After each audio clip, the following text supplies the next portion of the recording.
Hello friends, welcome to our gold channel. இன்றைக்கி தங்கம் மற்றும் வெள்ளியோட விலை பற்றி பார்த்துடலாம். இன்றைக்கி தங்கத்தோட விலையில் இறக்கம் இருக்குது.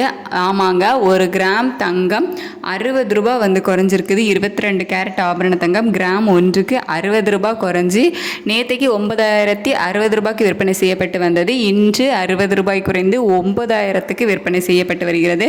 ஸோ 22 கேரட் ஆபரண தங்கம் ஒரு கிராமுக்கு 9000 ரூபாய்னு விற்பனை செய்யப்பட்டு வருகிறது. ஒரு சவரனுக்கு 72,000 ரூபாய் விற்பனை செய்யப்பட்டு வருகிறது. வெள்ளியோட விலை குறைஞ்சிருக்குதா அப்படின்னு கேட்டிங்கன்னா இல்லை, வெள்ளியோட விலை அதே 120 ரூபாய்க்கு தான் விற்பனை செய்யப்பட்டு வருகிறது. சர்வதேச அளவில் ஒரு நல்ல இறக்கம் இருந்துச்சு இன்னைக்கு. ஸோ நம்ம ஒரு 100 ரூபாய் வரைக்கும் குறையும் அப்படின்னு எதிர்பார்த்தோம். ஆனால் US டாலருக்கு நிகரான இந்திய ரூபாயோட மதிப்பு பார்த்திங்க அப்படின்னா வீழ்ச்சி அடைஞ்சிடுச்சு. ஸோ அதனால இன்னைக்கு நமக்கு 60 ரூபாய் மட்டுமே குறைஞ்சிருக்குது. இல்லை அப்படின்னா 9000க்கு கீழே இன்னைக்கு வரதுக்கான வாய்ப்புகள் இருந்துச்சு. எனக்கு நெட்வொர்க் இஷ்யூனால காலையில் வீடியோ போட முடியல. நான் காலையில் 9000க்கு கீழே வந்துடும் அப்படின்னு தான் எதிர்பார்த்தேன். பட் இந்த US டாலருக்கு நிகரான இந்திய ரூபாயோட வீழ்ச்சினால் நமக்கு ரவுண்டாக அந்த 9000த்துலேயே நிற்கிது. இது இப்படியே கண்டினியூ ஆகுதா அப்படின்னு சொல்லிட்டு கொஞ்சம் வெயிட் பண்ணி தான் பார்க்கணும்.